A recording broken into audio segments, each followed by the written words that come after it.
Good morning to you and a very warm welcome to the Big Issue segment. My name is Lengari. Today we're looking at employment and we're trying to look at how you can prepare yourself for an employment interview.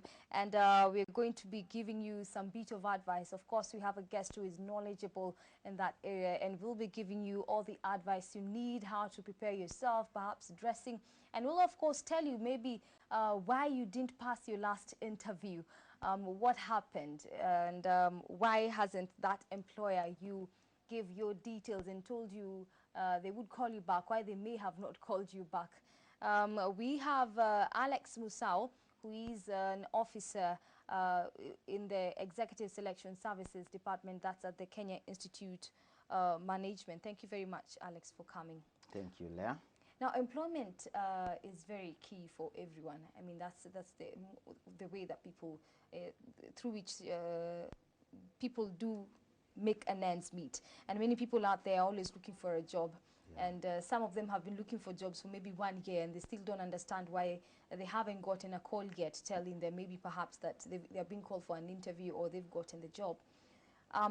Let's just begin by looking at how some of the things that someone should look into before even going to, give their documents to a particular company in search of a job. Thank you, Leah. Good morning, everybody. Basically, what we are saying here is that an interview is a first opportunity for you to impress the potential or the prospective employer. The way you approach it, the way you prepare for it, how you present yourself during the interview is very important, but more so, even the preparations before the interview and the way you prepare your CV, the way you prepare yourself in terms of appearance, and even the psychological preparedness is very key. And therefore, many people usually take it as an ordinary event. They usually take an interview as an opportunity for you. It's like a first date. The way you present yourself is very key to determining how the relationship is going to be and whether it's going to start in the first place. So for an interview, it takes all your energy, it takes all your preparation. It requires you to be psychologically set, physically set, and even intelligent, emotionally set for the interaction. Now, of course, you can't go applying to any company. Yeah. You know, you wake up one day and decide you're going to apply for maybe a hospital. Yeah. You know, or tomorrow you decide I'm going to go corporate. Let me just try maybe a company that's dealing with manufacturing of products. Yeah. So how do you know what kind of job you need to apply for? What should you do to get to know what area you're good at? Oh, what I can say in this aspect is that I think our system has failed us, because essentially you're supposed to be prepared from the early ages, from your primary school level, secondary school level, college level. So by the time you get to university or even secondary school level, you've already established a career line, or you're already sure the career that you're likely to pursue in the future, based on several factors, of course. Your personality, your likes, interests, what makes you feel accomplished. But a situation that we face around is that in this country is that you wake up one day and then you decide, let me apply for a job as a teacher, let me apply for a job as a broadcaster like Leah here, or let me apply for a job as maybe a manager or a marketer for that matter. That's where we go wrong. And therefore, it's good to prepare for your career. You set your career line, you establish the route, the foundation for your career. And sometimes it's also possible to change your career line midway. You can shift your career depending on the interests because your interests also keep on changing. Your education also prepares you for that, for various careers. So the key issue here is that before you go for a particular career, or before you decide to go for a particular job, make sure you have what it takes. And there are several ways in which you can establish whether you are the right person for a particular career or not. you can talk to your friends. They'll tell you, oh, you look like a good And broadcaster. sometimes your friends, even your relatives, may not tell you the truth because they don't want to hurt your feelings. Yeah. But who are the best people to talk to? People, is it people who can critique you in your face and tell you, by the way, you just can't do this, maybe try out this? Yeah. Yeah, it is true that, and again, your friends, your relatives, and even your parents already have a certain mindset that I want my daughter to be a doctor, I want her to be, those traditional careers. I want my daughter to go to P1 training so that she can become a teacher because that's a secure job. Or I want my daughter to go to take a nursing course so that she can become a nurse and have a secure job because that's the only job that looks like it's structured and it has a life on its own. But like you said, it's good to ask people who are objective enough to tell you that this is not a line for you. This is, you are choosing the wrong thing. Because like we said, sometimes you may think you fit in a particular line, but you may not have what it takes. Some jobs are demanding, some jobs drain you psychologically, some jobs demand a lot on your personal time, space, and therefore it's good to ask someone who is going to critique you. I remember when you were in secondary school, we would want to, that time, those days, for you to be a teacher, it was a respected profession. Not that it has changed anyway, but we would go to the blackboard and try ourselves out, and then guys would tell you, you just wasting your time, you are monotonous, you can't, and then you would even feel, this is not the job for me. So I think that's very key. But of course, like I said, there are ways in which you can establish your career master in secondary school can play a major role, even in college level, and our colleges should invest a lot in that area, have people dedicated to advising their students on how to approach their careers to establish which is the right career to go into. Because some people, okay, you may have met, I have met some, and they tell you, okay, I've been looking for a job for the last 3 months, 4 months, and you ask yourself, why is it that you still don't have, that this person doesn't have a job? And perhaps that's the case because maybe some of them are trying to get into careers which maybe even the person who's looking at their papers, they're looking at them and they're saying, I don't think this person is suited for this job. And maybe some of them are so determined, this is the area I want to try out. So what can you tell such people? Because they may be looking for jobs in the same company, the same area, and perhaps they should be open for any area, and perhaps go back, like what you're saying, look at what you're good at, what you're skilled in, and perhaps what areas that you are your interest was drawn to, especially in college, as you've mentioned. True. If you try something once, twice, 3 times and you fail, you should always ask yourself have a big question mark and ask yourself, what is it that I'm not doing? Or does it mean that I'm not doing, am I pursuing the wrong dream? Because either it can be that you are not fitting for the job, or the way you are doing it, you may be the right person for the job, but you are not doing it in the right way. I have an issue with this setup in Kenya where you just come up with a general CV. You prepare a CV which looks like a life history of yourself, listing when you were born, the schools you went to, the jobs you have done, where you are at this point. Many serious employers will look at that CV and say, this is not a person who is serious. So your CV is your sales brochure as a person. It is the one that talks about you when you are not there. So it should be able to stand on its own. It should have its own feet, defend you. Even before you get a chance, it is a CV that opens the door for you to get that opportunity to be invited for the interview. So when you try applying for various jobs across various companies, maybe in different areas, and you're not getting any, you're not moving any further, it could be an indication that there's something wrong with the way you have packaged yourself. You may package yourself in a very generic way, in which case nobody wants to employ anybody for the sake of it. People are looking for specific people with specific skills, specific personalities, and specific attitudes for particular jobs. Still on the same, you will find that you can have the general CV, but now for, like now in broadcasting, you'll find that there are people who are investigative journalists, others who are interviewers, others who are good in collecting news. It's always good to prepare your CV and target to a particular way. Yeah. But again, you can still have various CVs for various openings, especially in your particular line of interest. Yeah. Yes. Okay, today's topic is on preparing yourself for an employment interview.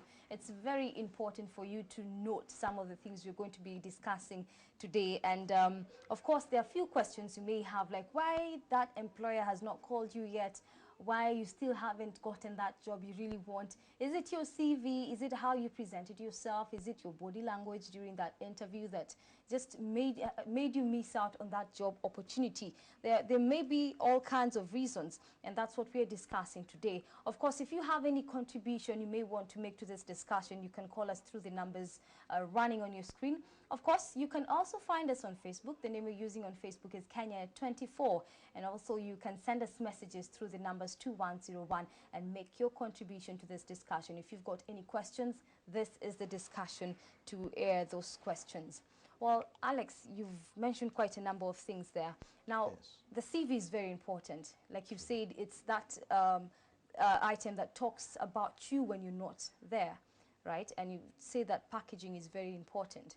So now, like you mentioned, there's some people who write, it's like you're writing a history about yourself. So even sometimes I think maybe one employer may look and say, okay, I'm really tired, so I may not even go through it entirely. So what are some of the things generally people should always consider when preparing their CVs? Well, to avoid your CV looking like a life history of yourself, take some time. Many serious or many career experts will tell you that your CV should not take 30 minutes. You know, this practice of going to a cyber cafe or a place when you tell someone, can you write me a CV? These are my details, these are my certificates. That's the wrong approach. Take your time, sit down, draft. First of all, decide which is your career objective and what is your profile. What is it that summarizes you? If it's Leah, who is Leah? Because that's what is actually the selling point. In every product, there is a selling point. There is a key selling point. So take time, sit down, prepare the draft. And I usually tell people that for you to come up with a winning CV, you need to go through it like 4 times. First draft, second draft, third draft. Then you give someone else, a third party, to tell you whether it is the right thing. So that by the end of it all, what you have is a perfect CV of yourself. Some of us who are working and those who are also in the line of marketing products will tell you that a product sells from how it looks. The looks are very important. So even the CV, the way you design it, and even the layout and the formatting is very key. The spacing, and also emphasizing what is important, separating between one issue and the other issue, like between your biodata and your personal profile. Should not look like one long paragraph about yourself or a list of items that you just put bullets and points. Okay, Yeah. so I'm sure some of the people are asking themselves the question, then what should I include? You know, I want to tell them a bit about myself. I want to perhaps also show them I did go to university. So I want to write like a long history showing I even went to one of the most prestigious high schools, you know. And so now the question would be, what should they really include? What is very important? And of course, bearing in mind that it should at least be as brief as possible, but also giving the most important information. So what kind of information would you deem as very important for anyone to include in their CV? There are, of course, there are those issues that, or the various things that are supposed to appear in your CV. Yeah? You should have an area that talks about your details. That's what you call like the biodata. Of course, you should have a profile or a career objective. Then you should go to your career history or employment history. Then you should always talk about your educational and professional history. And then, of course, you can mention your interests, hobbies, then referees. In the Kenyan set, we have borrowed a lot from the English system, where we place our CV, we place our referees at the bottom of the CV. But now there's an American system where you just indicate there that the referees are available on request. Since we are Anglophone in many of the ways we do our things, it's advisable to ensure that you just capture those main areas. But again, it depends again on the type of CV you are preparing. Is it an achievement CV, or is it what we call a chronological CV? In Kenya, the general practice is to prepare a chronological CV and capture your achievements as you go by. But there is a practice that is taking shape where we try to emphasize your achievements, because everybody has their history. Everybody has gone to school, everybody is qualified, everybody has worked, or maybe those who have never worked, at least you have something to show. Yeah. So it's good to emphasize on those achievements, your selling points. And like for those guys who have never worked before, most of the people who are actually struggling to get jobs, you can always get a way of building your profile. There are those things that people usually ignore, like you've done some voluntary work, you participated in church or community activities, maybe you've gone for an attachment, you blow it out. Yeah, when you have it, you don't have it, you have to look for a way of blowing it out so that you capture the attention of the recruiter, because the recruiter is facing so many applications, and sometimes what you see on your or what is available from, or what is visible from your CV from the onset or from the first page is what determines whether your CV will go to the next step or it will just end into the proverbial dustbin. Okay, yeah. Well, someone here has sent a message, and that's Eli Juma from Kitale. Yeah. He says, if a potential employer asks for a detailed CV, what do you consider? In that case, a chronological CV is very important. You capture your information from your personal details, your career objective, your profile, your career history, your educational and professional qualifications. You go into even the area of your membership to professional bodies, areas of interests, your referees, and then of course you can also capture your skills, your key skills set. Sometimes you can have it at the top, or you can have it down there, almost towards the end of the CV, because somebody is looking for a all-rounded view of yourself. So tell everything that is it that you think is important about you, so that the person is able to get a snapshot of, or the recruiter is able to get a snapshot of who you are. Yeah, so of course, maybe we can tie it to what you were saying earlier. Yeah. When we first began with, you have to put yourself under a personal assessment test to find out what you want to get into. Is that company the company you want to work for? Does the services they give, do you want to be a part of one of the people working in that company? And perhaps maybe they can also, one can also look at the details they got from their personal assessment test and know what also to put in the CV. Definitely. The personality assessment test is a psychometric tool that measures your personality vis-a-vis your career objective, or what you are trying to, the career that you're trying to go into. You know, the personality never, your personality is one of the most stable aspects of your life. And therefore, there are people among us, there are people who are made as salespeople.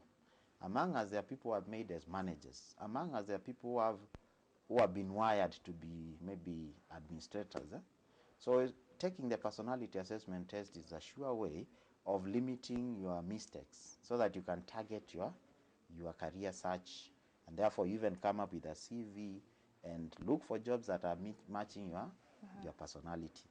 In that line, just to mention, on the side, is that we have a personality assessment test, which you take. We get your details, we send your career objective or just your CV to the assessors. They assess your, then you go for a test, you take an online test. And this test will be matched with what you have presented in terms of maybe your job description or a job description of the job that you are trying to look for.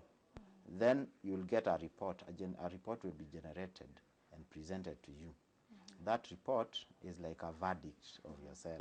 Sometimes you look at it and then say, these guys are not, they are very brutal with me. But the truth is that if you follow the report and you really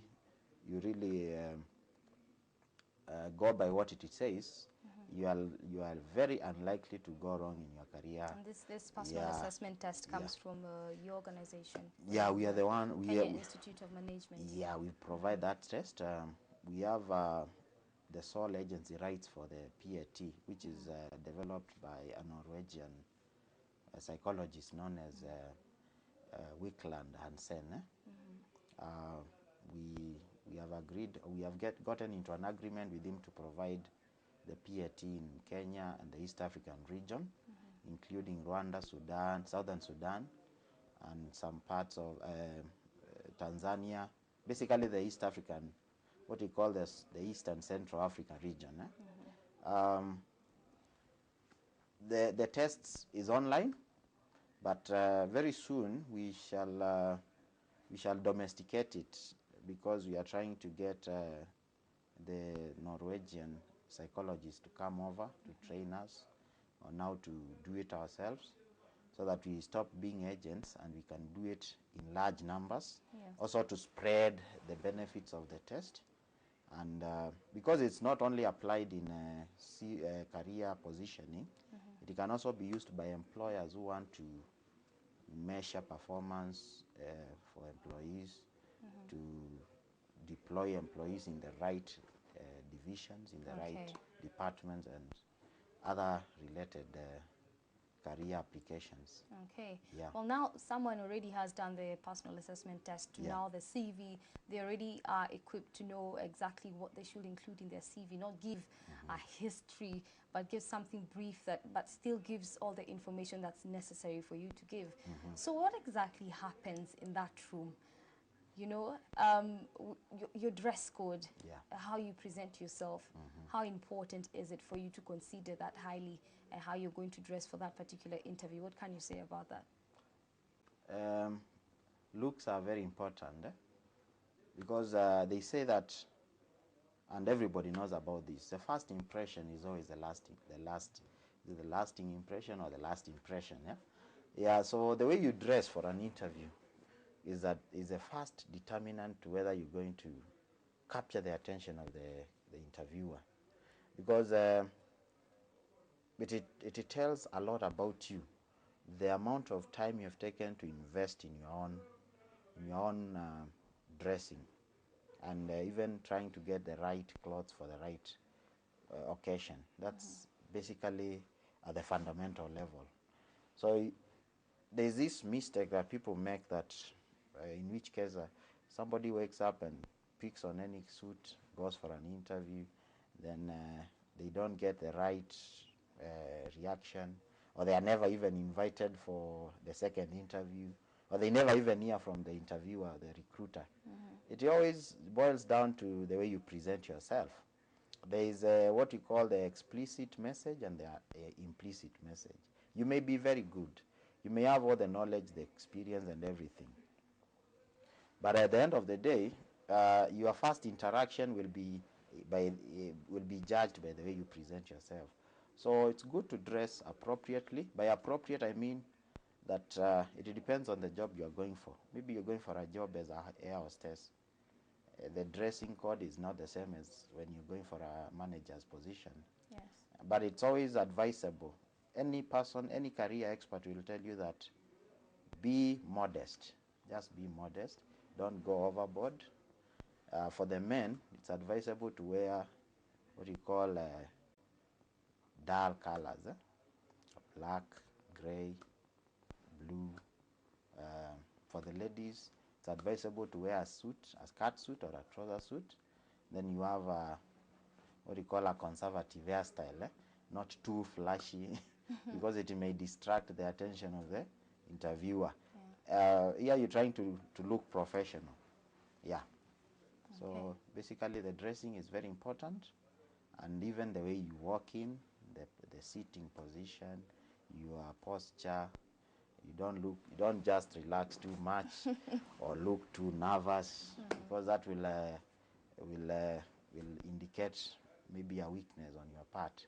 Of course, everybody will be nervous in an interview, even if you invite the CEO of Kenya Airways today for an interview. Definitely inside them they will still feel like, will I do it, will I make it? But it's good to maintain the right posture, the right demeanor, the right facial expressions. Generally the body language is very important. Okay. Yeah. Well, today's topic is on preparing for unemployment interview, and with us is Alex Musau, who is an officer under the Executive Selection Services Department at the Kenya Institute Management. And he's got quite a few tips there. I'm sure many of you had a few questions, and you kind of, or I hope you did get some few answers in this discussion since we began. Well, right now we'll take a short break, but don't go away. When we get back, we'll tell you why even a handshake is so important, how you shake the hand of that particular employer, and how you talk, how you carry yourself. It's very important. So don't go away. Keep it K24. We'll be back shortly.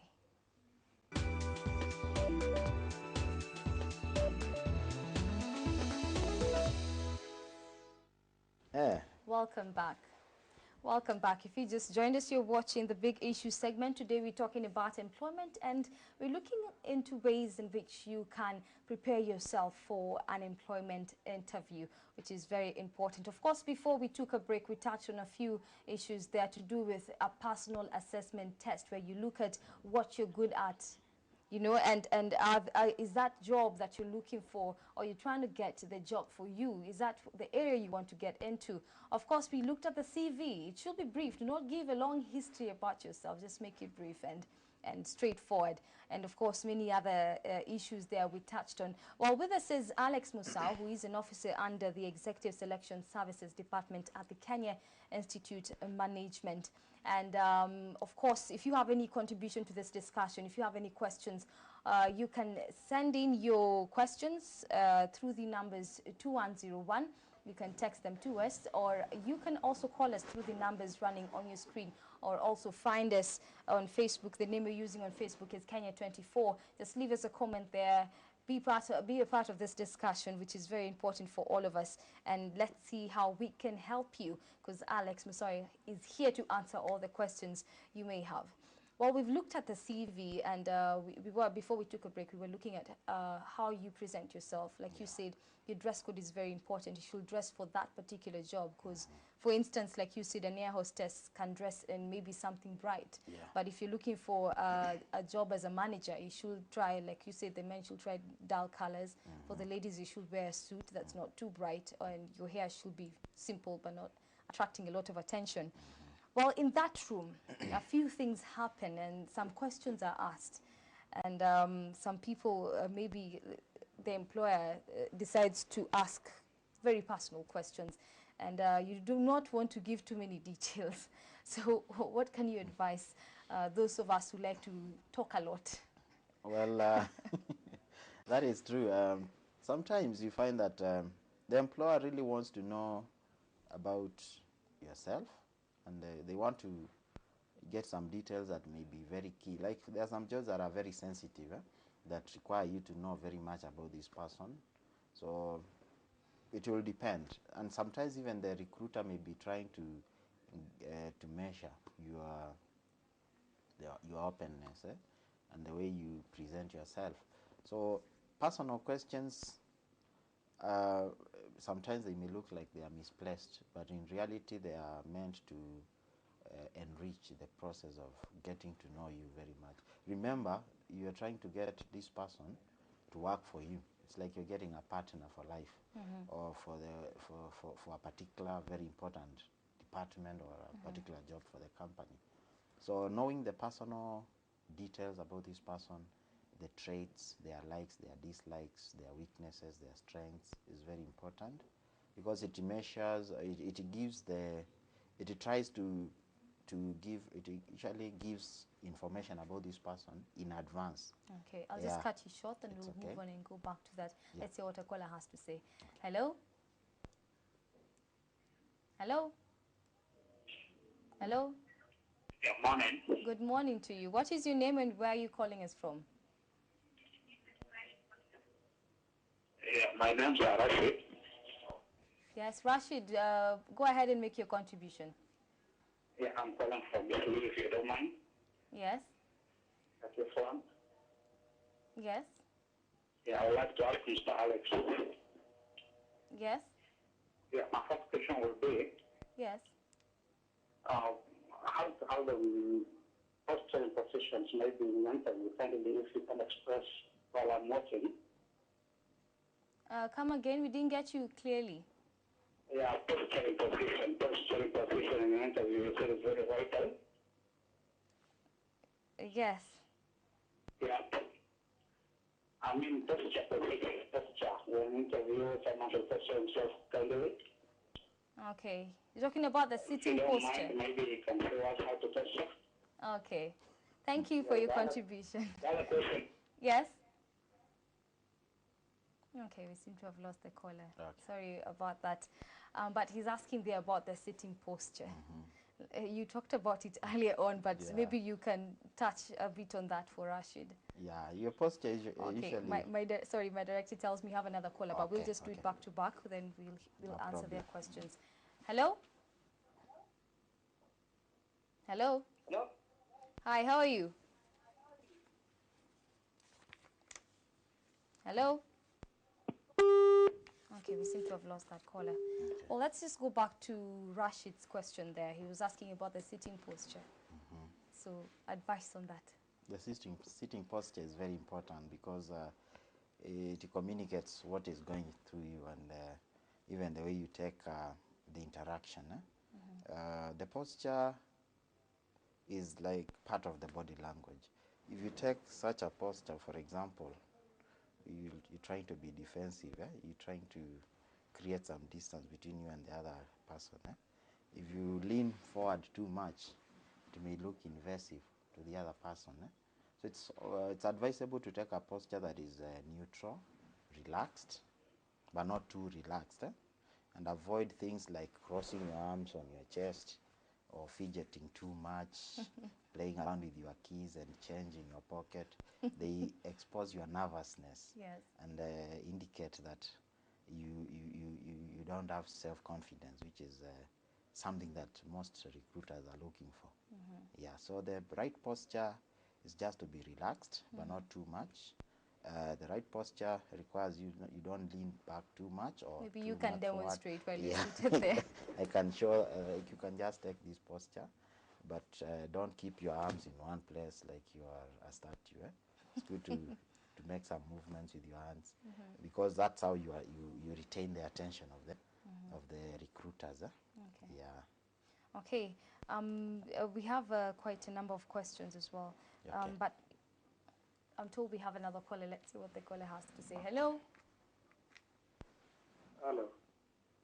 Hi, how are you? I'm fine, thank you. What is your name and where are you calling us from? I'm calling from Chica Road, Yama. Yes. My name's Eric Minder.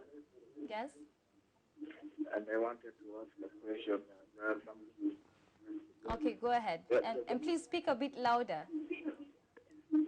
Okay, there are some common questions like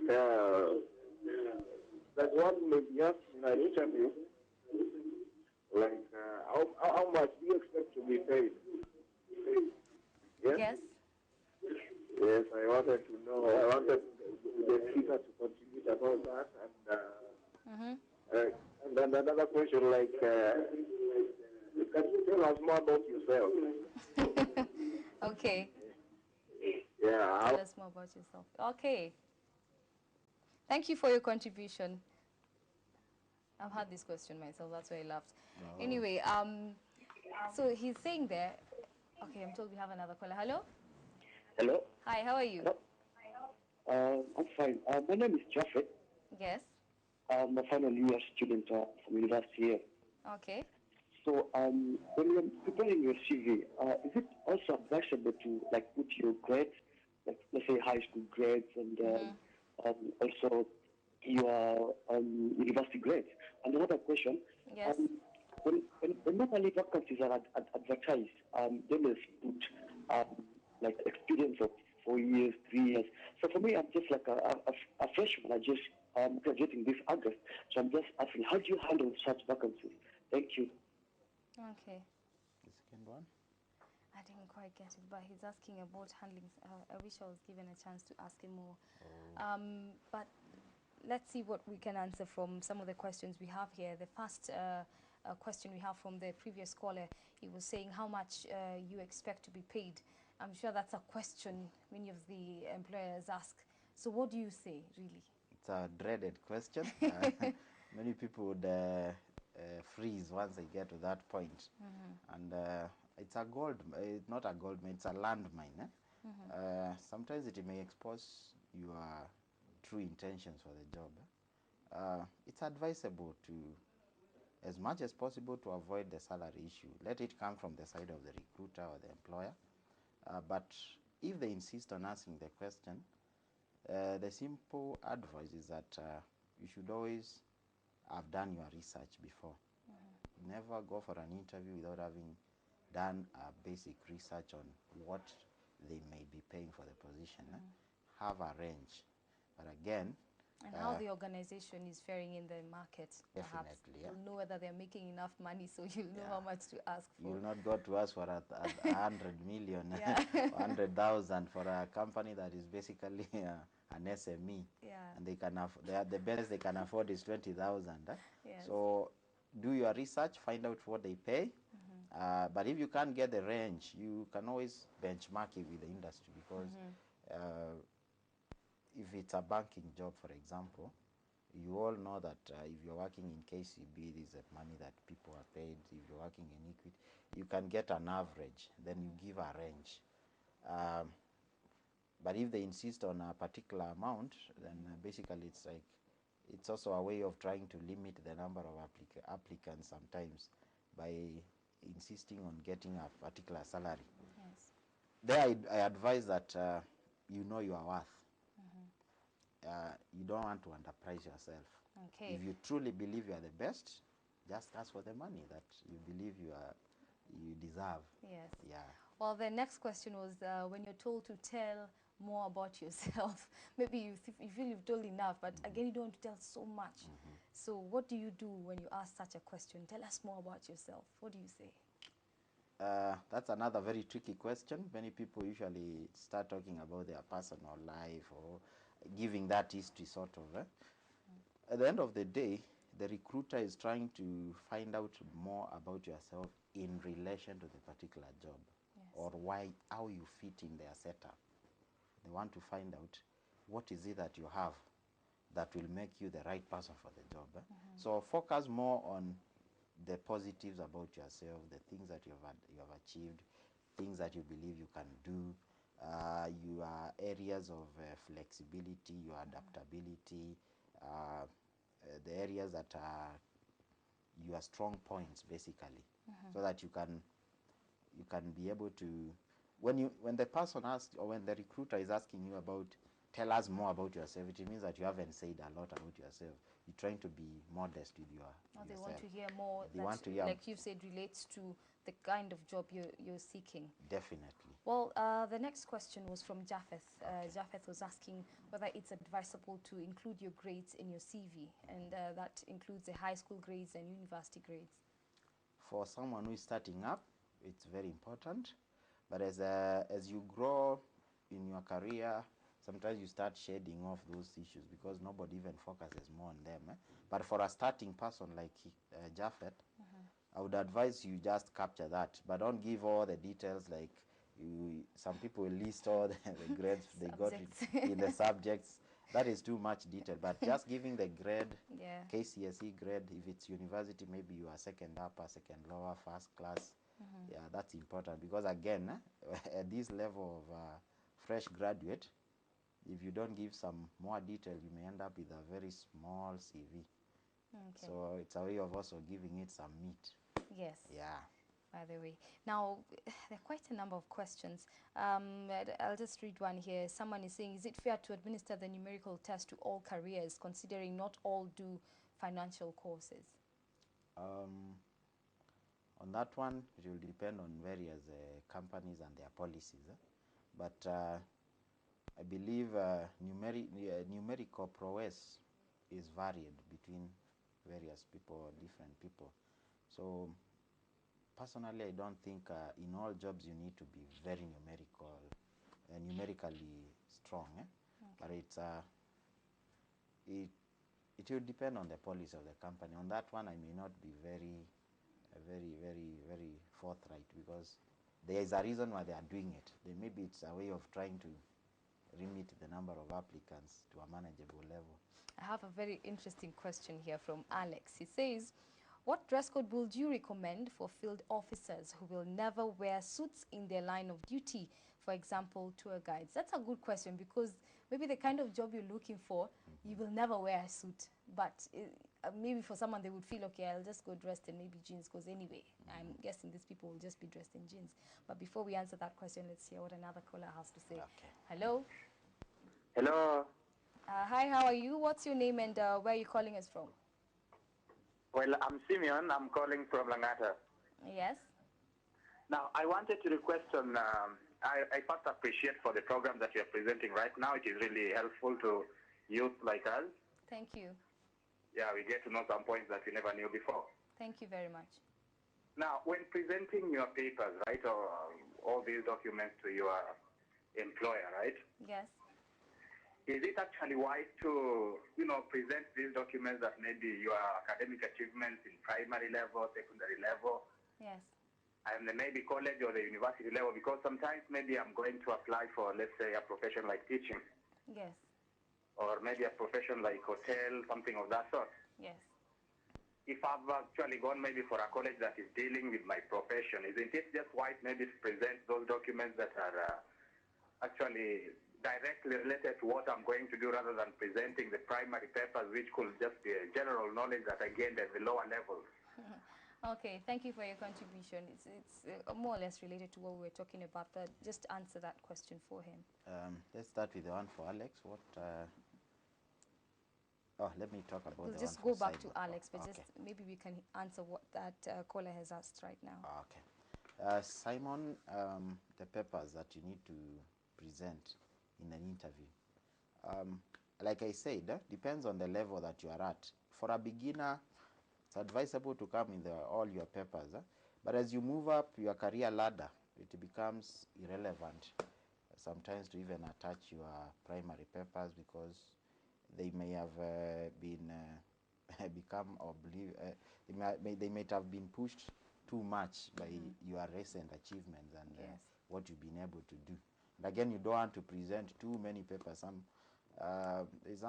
Last week someone was telling me that they are tired of receiving so many papers from applicants, yet these people are never able to achieve or to prove themselves. So the papers are just routine. They are a routine. At the end of the day, it's how you present yourself, but it depends again on particular circumstances and cases. Well, we can answer Alex's question. They are very good question. The kind of job you're looking for. Yeah. I mean, you will never wear a suit, but you also are trying to consider whether even when you're in that room going through that interview, is it really important for you to wear a suit anyway? Different jobs require different dressing codes. The suit is usually for white-collar jobs. But again, even for these field jobs, you need to be presentable. Somebody the other day was asking me whether he can wear a corduroy suit for an interview as a salesperson, because at the end of the day, they're going to become salespeople and they'll be in the field. But I told him the first impression is that not all sales jobs will involve such kind of addressing. So for particular jobs, it's good to dress like you look the part. For jobs like in the case of Alex, where he talks about tour guiding, there are those safari clothes, those, what do we call it? They look brown, those khaki suits. You can wear that khaki shirt and khaki trouser. Maybe you carry a hat with you to show that you know the tools of trade that you're going to use or to need in your job. So it's not cast in stone that you have always to dress in a suit and it has to be black. No, it depends on the job that you're going for. And I'm sure the employer will be flexible enough depending on their requirements. Yeah, they will not request you to come with a suit yet you're going to be a watchman. Or maybe you come with a suit and you're going to be maybe a pilot. But don't you think it's still important? Because I think, in my opinion, it doesn't matter what job it is, because you still have to look presentable. Definitely. At least dress well for that one time you're looking for that job, and then you can wear the uniform you're going to be wearing in that organization. It goes back to what I said earlier, that the first impression is the lasting impression. Indeed. Take advantage of the first opportunity you get to impress, and you can have your way later on. Okay. Yeah. Well, let's hear what another caller has to say. Hello? Hello? Hi, what is your name and where are you calling us from? I'm calling from Uganda. Yes? I'm calling from Nairobi. I think I wanted to ask in relation with the wearing of a tie. Yes? Yeah, maybe you are in a nice suit, but you're not wearing a tie. Yes. Does it have any issue with maybe the panel of interviewers will touch you? Okay, thank you for your contribution. A tie is important. It's if you've put on a very nice suit and you have no tie, it leaves a lot of question marks. You should, once you decide to put on a suit, don't leave out a tie. And still on the same, just to add on or to give some bonus on that, is that the tie should be matching with the shirt. Basically, you should not have a color clash scenario where you look like a flowery tree. The shoes are different in terms of their color, the trouser and the shirt. But a tie is important. A tie is very important. Like you just said, this is the first time you have the opportunity to impress. Make sure you impress by doing everything that is necessary. Yes. Remember, we are still a conservative society which values formality. So look formal and you'll fit in that setup. Okay. Yeah. We seem to be having so many calls. We have another caller. Okay. Hello, and this is very, very good. Hello? Hello. What is your name and where are you calling us from? I'm calling from Mombasa. Okay, make your contribution. I was having a question here. Yes. There is this question that maybe you are looking for a job, then you have been invited for an interview. Yes. Then you are asked that you state the reason as to why you want the job. Yes. Yeah, so how will you go about that? Okay, thank you for your contribution. Very good question. How will you go about that when you asked, why do you want this job? Why do you want to work for us? That is a job that comes in many shades. You can be asked, why do you want this job? Tell us why you are the right person for this job. Why you? And in this case, or for this kind of a question, basically it's about selling yourself again. You expose or you expound on those areas or your strengths that you feel will fit you in this particular job. So some people make a mistake of saying that I want this job because I'm jobless, or I want this job because I need the money. Yes. That's a mistake that people commit there. The reason why you need the job is not because of, okay, at the back of your mind it's maybe because you need the job for the money and other purposes. But you need the job to make a contribution, to help the organization achieve what it wants to achieve. And at the end of the day, you'll also be able to achieve your own objective. Yeah, so you need a job because of what you're able to offer, what you're bringing on the table, what you are laying on the table, and what you are able to contribute to the company or to the organization. We have also quite a number of messages here. Just another question here. Someone is asking, is it right to send the CV via email and in papers in the same company at the same time? That's Joseph Ngari from Kangware. Joseph. For that case, there's no need for duplicity. You don't need to duplicate the same thing. Nowadays, it's becoming very clear. They'll either tell you to apply by email or by post. You have the option that you can choose. But again, it's advisable to just use one option. You don't need to bombard them with so many papers, because at the end of the day, they are saying about the same things. Your CV is the same, your documents are the same. Okay. Yeah. Well, now the interview is you're done now in the interview room, and you've talked to the interviewers there. Yeah. And they've asked you a number of questions. You did answer them the best way you could. So the question is, doing a follow-up later on, how often should you do it? You don't want to look like you're pestering the employer. How do you do it? I can blame the side of the employers for not keeping their promise. When you tell someone that you're going to get back to them in 2 weeks, honor your promise, because the anxiety that creeps in is as a result of not having been given the feedback that you're expecting. Yes. But it's unadvisable for the prospective employee to keep on pestering and asking, like on a day-to-day basis, calling every day, SMSing, writing emails, because that now exposes your desperation, and no one wants to deal with a desperate person. A desperate person is a very dangerous person. So try to keep your cool, look composed, avoid looking like you are pushing too much, because at the end of the day, if you are the right person, they will still call you. And many people will tell you, for those jobs that they ever got, they did the interview and forgot about it. Then later on, they received a call, and here the job is. So, and sometimes some of them may choose to take like maybe even a month, because they're looking at some other papers. There are so many other things. So patience is very key. Patience is key, because sometimes they want to carry up background checks and such kind of information, which may not be available within such a short time. Okay, now briefly, just to close the discussion, what can you tell those who have tried in so many companies and they're still waiting? You know, some of them may say that, okay, I did the same things. I mean, Alex, what he's advising, I've done all that, but still that employer has not called me. What can you tell them briefly that can also encourage them? Let them go back to the drawing board, prepare, let them establish it. What is it that they really want? Because when you approach, or when you have so many things that you are chasing, you will end up with nothing. Because if you are not specific and targeted in your job search, you are likely to fail in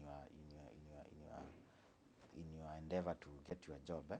So I advise that people go back, look at themselves, analyze themselves critically, prepare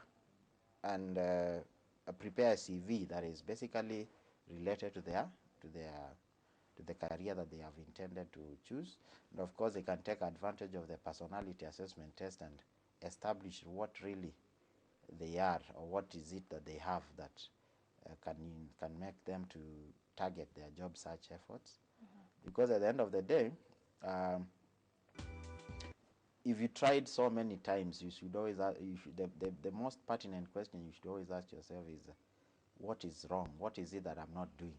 Because if you made the first mistake, the second mistake, there might be a third one and the fourth one. So narrow down, look at yourself, analyze yourself critically, and seek the services of an expert, someone who is in the field. Let them advise you. Prepare a CV that is marketable. Take advantage of such things like the personality assessment test, which we have on offer, and it will make your search a bit more painful. Okay. Yeah, because a job search should not be a painful experience. It's supposed to be one of the most pleasant experiences. Well, thank you very much, Alex Musau, for coming over. We do appreciate you coming. I'm sure so many of them, with all the questions they were asking, even the messages, there's so many of them, they have gotten enough information to help them now start again and perhaps look back and correct whatever mistakes they may have made in the past. Well, thank you for coming, Alex. Thank you, Leah.